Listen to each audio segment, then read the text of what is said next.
Hola, ¿cómo están? Mi nombre es Alma Celina y bienvenidos nuevamente a la página de la esposa del pastor. Muchas gracias por acompañarme otra vez. Y pues ahora vamos a estudiar en nuestro serial de mujeres muy famosas de la Biblia, de mujeres muy conocidas. Vamos a estudiar a la primera mujer que se creó, la primera mujer que pisó esta tierra. Vamos a estudiar a Eva. La historia de Eva la pueden encontrar en Génesis 2 y 3, en los capítulos 2 y 3, y también se menciona en 2 de Corintios 11:3 y en 1 de Timoteo 2:13. Ahora, empezamos como siempre con los nombres, ¿sí? Eva en realidad tuvo 3 nombres, o fue llamada de 3 maneras diferentes. Al principio, cuando Dios la crea y la presenta a Adán la llama varona, porque le dice que fue tomada del varón, ¿sí? En español es una palabra que no usamos, suena muy raro y casi no la usamos, pero en inglés tiene muchísimo sentido, porque en inglés la palabra hombre es man, la palabra hombre es man y la palabra mujer es woman, entonces es tomada del varón. Entonces en inglés tiene más sentido, en español la traducción pues, es medio rara, obviamente en hebreo tiene todo el sentido del mundo, no sé hebreo, no me sé la palabra, pero tiene todo el sentido del mundo, ¿no? Pero bueno, esa fue la primera forma en la que fue llamada. La segunda forma en la que fue llamada fue cuando Dios se refiere a ellos, a los dos, como Adán. A los dos los nombra Adán, les dice Adán. ¿Y esto qué quiere decir? Esto nos lleva a darnos cuenta que para Dios, cuando una pareja se une en matrimonio, ya no son dos personas, es una. ¿Sí? Ya no son dos, es una. Una de forma literal. O sea, a los ojos de Dios, un matrimonio literalmente es una carne, es una persona. Por eso, y creo que si analizamos eso, si nos tomamos el tiempo de analizar eso, podríamos tener más paciencia, podríamos tener más tolerancia, podríamos enfrentar los conflictos de manera diferente. Pensemos que cuando tenemos un conflicto con nuestro esposo o nuestra esposa, estamos teniendo un conflicto con nosotros mismos. Entonces, desafortunadamente en esta época es tan fácil decir, no tengo por qué aguantar esto y me voy y me divorcio. O sea, piénsenlo, ¿cómo te divorcias de ti mismo? ¿Cómo te divides? ¿Cómo te separas de ti mismo? Porque para Dios eres uno con esa persona. Creo que si analizamos eso, la perspectiva puede cambiar mucho. Nuestra perspectiva del matrimonio puede cambiar mucho. Pero bueno, continuamos con los nombres. El tercer nombre por el cual se conoce a Eva es Eva, que ya es el nombre que se quedó para toda la eternidad.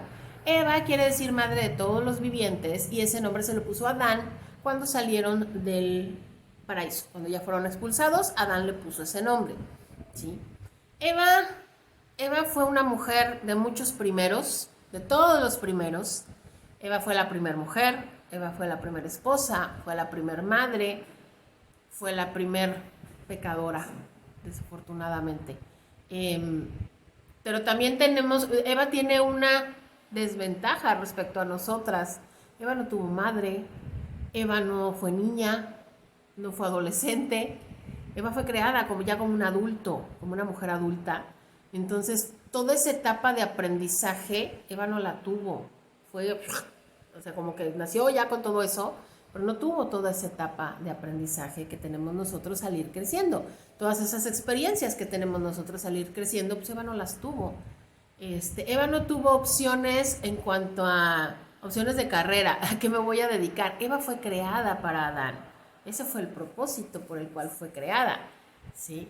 Y se me hace muy interesante que la Biblia no registra en ningún momento que Eva se haya quejado respecto al rol que le tocó, ¿sí?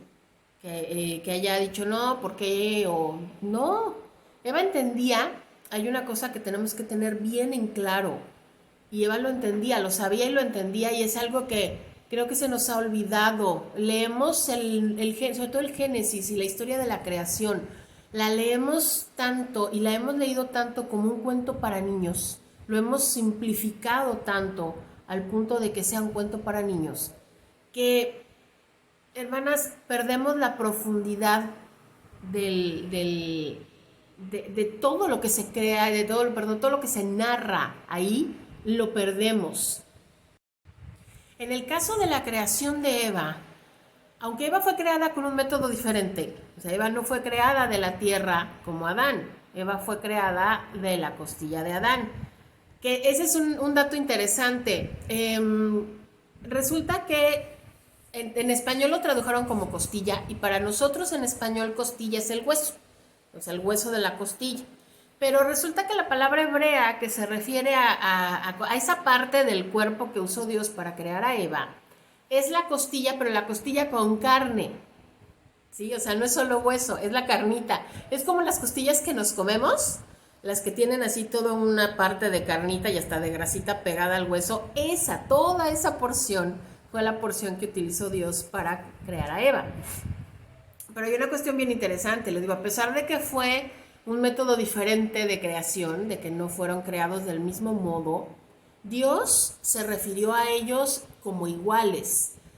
Los dos, ojo, y eso es bien importante, eso está en Génesis 2, los dos fueron creados a imagen y semejanza de Dios.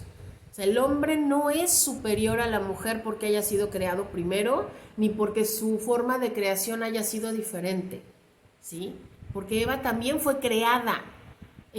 Adán no dio a luz a Eva. Quiero darme a entender. Adán no produjo a Eva. Eva no es un subproducto de Adán. Eva fue tan creada, especialmente creada por Dios, como Adán. Así como Dios se debe de haber tomado el tiempo de haber moldeado ese barro para darle la figura que él quería y entonces ya soplar aliento de vida y que fuera un hombre, pues lo mismo pasó con Eva. Dios moldeó esa carne y ese hueso hasta que obtuvo la forma de Eva. Entonces, aquí es lo que les digo, ante Dios se paran como iguales, ¿sí? Ante Dios se paran como iguales, ante Dios se paran como los dos son su creación, tan importante el uno como el otro, ¿sí? Ahora, ¿cuál es la diferencia aquí? Y aquí es donde así como que nos hace cortocircuito. ¿Por qué? Porque ¿cuál es la diferencia? Adán y Eva fueron creados por propósitos diferentes y con fines diferentes, ¿sí? No es que uno sea mejor que el otro, no es que uno sea más que el otro, simplemente son diferentes. Adán fue creado con un propósito, Adán fue creado con el propósito de cuidar el huerto, ¿sí? De cuidar a los animales, de cuidar el huerto, pues ya después vino la expulsión, eso es otra cosa. Pero en su propósito, su creación inicial fue eso, cuidar el huerto. Eva fue creada como un regalo para Adán. Eva fue creada como ayuda idónea. La Biblia dice que Dios vio que no era bueno que Adán estuviera solo y le creó una ayuda idónea. ¿Y qué es esa ayuda idónea? ¿Qué quiere decir eso? ¿A qué se refiere Dios con eso de ayuda idónea? Ayuda idónea quiere decir que está creando a su contraparte, a esa parte que va a cubrir todo lo que él necesita. Esa parte que es igualmente importante, pero que se van a complementar, así, ¿sí? O sea, no puedes hacer esto, así no se puede. Sí, estoy tratando de ser muy gráfico. Es así. Entonces, así es la relación entre un hombre y una mujer. Así debe ser. No pueden hacer lo mismo, no pueden ser iguales porque no va a haber un complemento y no va a haber una unión de forma que sean uno. ¿Sí? Entonces, ese es el propósito con el cual Dios creó a la mujer. O sea, creó a Eva y por consiguiente a todas las mujeres. Todas las mujeres tenemos el mismo propósito. Fuimos creadas con el mismo propósito, ser ayuda idónea, ¿sí? ¿Quiere decir esto que todas nos tenemos que casar? No quiere decir que todas nos tengamos que casar. Hay mujeres a las que Dios no las ha llamado al matrimonio, por eso es un llamamiento especial. La Biblia lo dice, Pablo lo dice. Hay personas que son llamadas de forma especial por Dios para tener un don. Es un don, no es un mandato y no es algo impuesto, es un don y se llama don de continencia y es el don mediante el cual las personas pueden vivir sin una pareja para dedicarse al trabajo de Dios. ¿Sí? Entonces hay mujeres a las que Dios les da ese don. Y entonces no todas tienen que casarse. Pero eso es algo que Dios te va a mostrar. Eso es algo que Dios te va a indicar. ¿Sí? Que Dios te va a mostrar y te va a indicar si tú eres elegida o no para eso. ¿Sí? Pero bueno, regresemos con Eva. Como les decía, si nosotros podemos entender, realmente así razonar, entender para qué fuimos creadas, nuestra vida va a ser mucho más fácil. Va a ser mucho más fácil, vamos a fortalecernos muchísimo en nuestro rol de mujeres, que no es denigrante, hermanas, de ninguna manera. El mundo se ha dedicado a hacerle creer a la mujer que porque su propósito en la vida es ser ayuda idónea, es menos. Sí, y yo quiero que pienses esto. Nada de lo que Dios designa, de lo que Dios dice, de lo que Dios crea, puede ser humillante, puede ser denigrante, puede hacerte sentir menos, porque entonces no viene de Dios. Entonces, esos sentimientos, eso querer hacerte sentir menos, a mí me ha pasado, no sé si a ustedes les ha pasado, pero a mí me ha pasado como mujer cristiana, a mí me ha pasado, yo tengo una profesión, ¿sí? Yo soy ingeniero ambiental, estudié una carrera y trabajo en eso. Pero me he enfrentado en muchas ocasiones a gente que me dice que ¿cómo es posible que yo obedezca a mi marido? Pues porque Dios dice que tengo que obedecerlo. Pero tú eres ingeniero, tú puedes valerte por ti misma. Sí, claro, sí puedo. Puedo valerme por mí misma y ayudo en mi casa. O sea, atiendo mi casa y además ayudo a proveer para mi casa. ¿Sí? Eso no contradice de ninguna manera lo que Dios dice. Pero el hecho de que yo tenga una carrera, de que yo tenga un trabajo, no me da el derecho, no me permite sentirme más que mi esposo, pensar que soy más que él o pensar que soy igual. Porque además no tiene sentido pensar que eres igual, pensar que yo sea igual a mi esposo, porque entonces, pues qué aburrido, perdón. Pues no, es que somos. Ese es el propósito, precisamente ese es el chiste, esa es la razón. Somos diferentes, los hombres y las mujeres somos diferentes y ninguno es menos que el otro, ¿sí? Ninguno es menos que el otro. Todo esto lo entendemos por el relato de la creación de Adán y Eva. Ahora, regresemos con Eva, que ya nos desviamos un poquito. Desafortunadamente, la interacción que Eva tuvo con la serpiente, selló el destino de la raza humana. ¿Sí? Sabemos que la serpiente le engaña, le hace creer que si toma del árbol del fruto que Dios específicamente les había dicho que no tocaran, que no comieran, pues que iba a ser como Dios, que Dios los estaba engañando y que iba a ser como Dios. Eva le cree, toma el fruto, se lo comparte a Adán y pues ya no sabemos toda la historia, ¿no? Los ojos de Adán y de Eva son abiertos, se dan cuenta que están desnudos y se dan cuenta en ese momento de que existe el bien y el mal. Antes de eso, ellos vivían en lo que se llama la era de la inocencia, o sea, ellos no sabían que existía el bien y el mal, para ellos todo era bueno, ¿sí? No tenían la conciencia de que existiera el mal. Y eso es lo que pasa con la caída. Entra el pecado al mundo y Adán y Eva se dan cuenta de que existe el mal en el mundo. Ahora, yo creo que toda la humanidad ha sido muy injusta con Eva al juzgarla muy duramente, al caerle todos en montón, ¿no? Por tu culpa, por culpa de Eva, estamos todos aquí. Sí, sí es cierto, ella cometió ese primer pecado, ella cometió ese error. Pero, el gran pero, y esto se relaciona con lo que les decía yo al principio, tenemos que recordar que Eva no tenía de quién aprender. Eva no tenía nadie que le diera un consejo. Eva no tenía experiencia previa, ¿sí? Y aquí entra también otra cuestión. ¿Por qué, a pesar de que Eva es la que comete en realidad el pecado, por qué Adán es el responsable? ¿Por qué Dios hace responsable a Adán por el pecado que Eva cometió? Es decir, ¿por qué? Porque parte de la labor de Adán era proteger y cuidar a su mujer y no lo hizo. Yo me pregunto, ¿en dónde estaba Adán mientras Eva tuvo una conversación tan larga con la serpiente?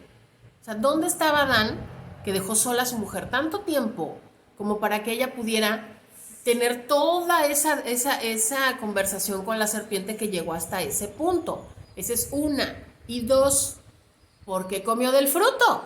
Sí, o sea, igual no sabemos qué pudo haber pasado, no vamos a especular, pero igual y solamente pudo haber sido Eva la que mordiera la manzana. Bueno, no fue manzana, el fruto. Y Adán perfectamente pudo haber dicho que no, porque Dios dijo que no. Entonces, o sea, sí, eso nos indica, eso nos muestra que Adán fue tan responsable como Eva. Sí, a lo mejor la serpiente engañó a Eva, pero Adán también le entró al juego, ¿sí? Adán también entró al juego y lo más importante, Adán no cuidó a su mujer, no cuidó a su esposa y permitió que su esposa fuera influenciada de esta forma. Ahora, para nosotros, ¿cuál es la enseñanza? La enseñanza, la gran enseñanza que nos deja Eva, es eso, su vida y lo que le pasó.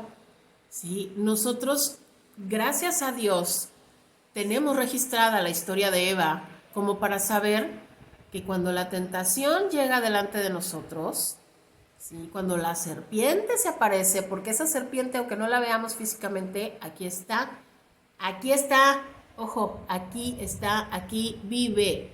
¿Eh?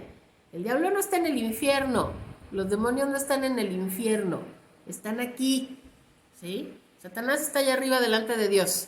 Todos los demás diablitos están aquí en la tierra. Este es su reino en este momento, ¿sí?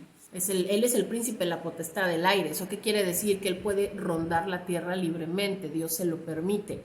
Entonces, regresando al punto. Nosotros al tener esta historia, cuando la serpiente llega delante de nosotros, cuando hay algo pecaminoso, hermanas, nosotros lo sabemos, es parte del ministerio del Espíritu Santo en nuestras vidas. Si nosotros tenemos una relación con el Espíritu Santo, si nosotras caminamos en comunión con el Espíritu Santo, cuando la serpiente se aparece, luego, pip, pip, pip, se te prende el foco rojo. El Espíritu Santo te dice, hey, aguas. Eso no es bueno, eso es pecado, eso a Dios no le gusta. Entonces, ¿qué es lo que podemos aprender en términos prácticos de lo que le pasó a Eva? Y se los voy a comentar. Número 1 es, no pierdas tu tiempo hablando con el enemigo. Oye, ¿qué tal? No pierdas tu tiempo, no trates de razonar con él, no le vas a ganar. No trates de razonar con tu pecado, no le vas a ganar. Y sí te va a ganar, él sí te va a ganar. Si tú te enganchas en un razonamiento respecto a si será bueno o no será bueno, será pecado o no será pecado, la que va a terminar cayendo eres tú. Te va a envolver y la que va a terminar cayendo eres tú. Entonces, no te pongas a hablar con él, no lo escuches, no lo veas, de verdad, así, ojitos, no lo veas. El pecado, hermanas, entra por los ojos, entra por los oídos, el pecado entra por los sentidos, ¿sí? Entonces, si hay un programa en la televisión que no tiene nada que aportar a tu vida, que no glorifique nada a Dios. Ojo, yo no estoy diciendo que la televisión o el cine sean demoníacos y sean del diablo y no se deban ver. No, eso es una convicción de cada quien. Yo estoy totalmente de acuerdo en que eso es una convicción de cada quien. Cada quien decide si ve o no ve películas o ve o no ve televisión. Pero usando el ejemplo, si tú estás viendo un programa de televisión, un programa de televisión en donde lo que están pasando evidentemente no trae ningún tipo de beneficio a tu vida, mucho sexo, cosas así, ¿para qué lo ves? Porque si te quedas viendo, una vez que se acaba ese programa, toda esa información que recibiste por los ojitos, por los oídos, se te queda aquí y después se te baja acá, ¿sí? Y entonces vas a estar pensando, y no me van a dejar mentir. Cuando quieras tener un momento con el Señor, o sea, ese tipo de cosas, obviamente el pecado inmediatamente lo que hace es desconectarte de Dios, inmediatamente. Cuando quieres restablecer tu comunicación con Dios, te cuesta trabajo. Te cuesta mucho trabajo porque te cuesta trabajo concentrarte, porque esas imágenes se te vienen a la cabeza. Mira, qué casualidad, ¿no?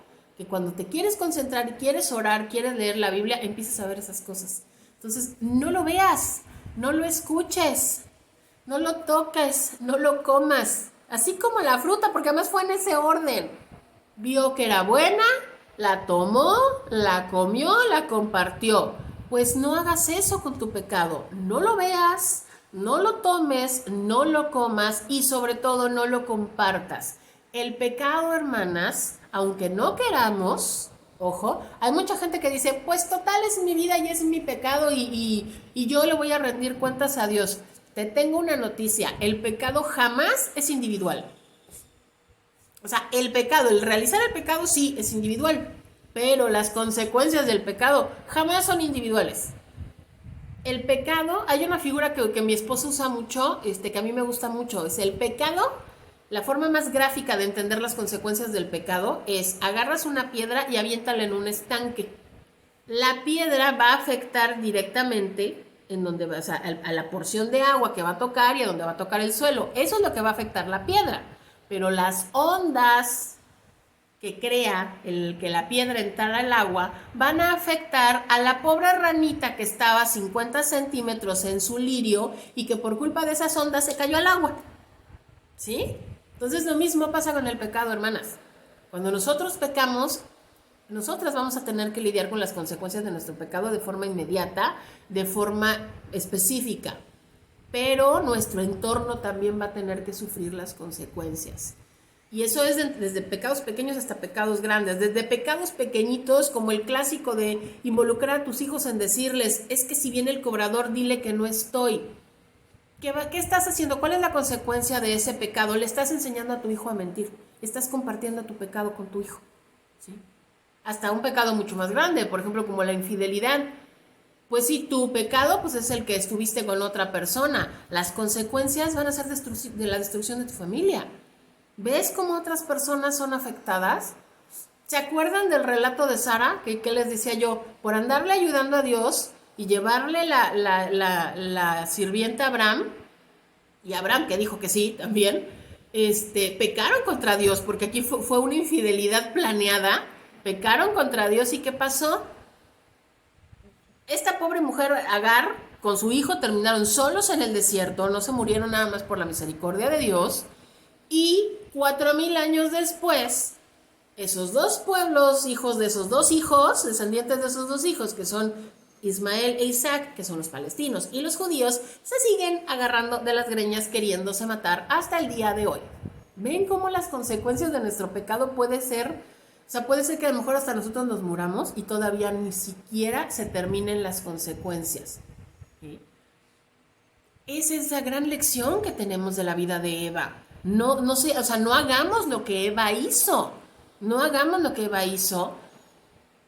¿Saben qué? Yo creo que eso es parte de, también porque recuerden y se los he comentado siempre, Dios siempre trae una recompensa y Dios siempre redime a las personas que se arrepienten. Yo creo que para empezar, bueno, la redención de Eva, ¿cuál fue? Ellos se arrepintieron de lo que hicieron, Adán y Eva se arrepintieron de lo que hicieron. ¿Y cuál fue la redención? La redención más grande, o sea, aparte de las consecuencias que Dios les dio a cada uno, pero la redención más grande se la dio a Eva. Porque Dios le dijo a ella, o sea, aunque Adán estaba ahí parado a un lado, Dios se dirigió a Eva específicamente para decirle, la mujer de la semilla de la mujer, de la semilla de la mujer va a nacer el Salvador. O sea, de una mujer nació el Salvador. ¿Sí? Y eso es bien importante, eso es enorme, eso es el amor de Dios más puro. Dios le dijo que por tu culpa el pecado entró al mundo. Por una mujer, por una de tus hijas, la salvación va a llegar a este mundo. Y eso es algo impresionante, hermanas. Y yo creo que parte de la recompensa que Dios le debe de haber dado a Eva es el hecho de que ella sabe, ahora lo sabe, y lo ha sabido por miles de años, que su historia puede ayudar a otras mujeres a no cometer el error que ella cometió. Entonces, tengamos siempre en cuenta, Eva, acuérdate de Eva cada vez que se te presente una oportunidad de pecar, porque el pecado siempre se presenta como una oportunidad. Cada vez que se te presente una oportunidad de pecar, acuérdate de Eva. Acuérdate de Eva y acuérdate, no veas, no toques, no comas, no compartas. Muchas gracias por estar aquí conmigo nuevamente. Espero que este estudio les sea de mucha bendición. Y Dios les bendiga. Nos vemos prontito.